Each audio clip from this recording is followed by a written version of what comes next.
बलम भौजाइया गोरेला।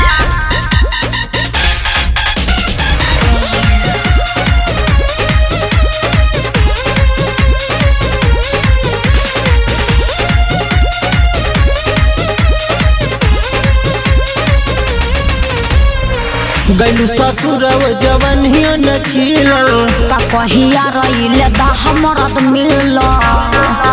अरे जवानी नाश हो गइल। गैलू ससुरव जवनियो न खिलल का कहिया रहिले दा हमरद मिलल। तोहर फूलल फूलल रहे गाल भइल बाप चुक के खाल केतना बार झोरेला। बलम भौजाइया गोरेला कि अपन माइया गोरेला। बलम भौजाइया गोरेला कि अपन माइया गोरेला।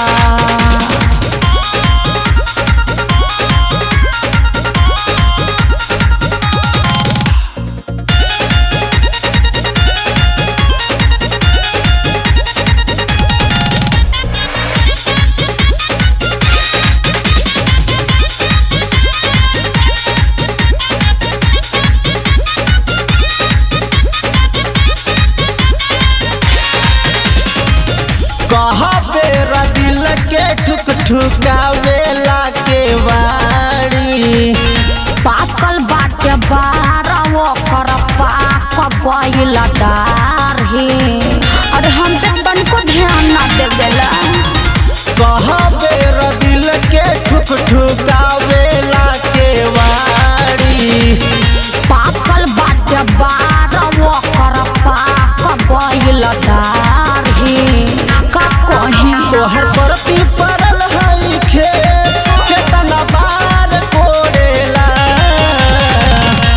बलम भौजाइया गोरेला कि अपन माइया गोरेला। बलम भौजाइया गोरेला कि अपन माइया गोरेला।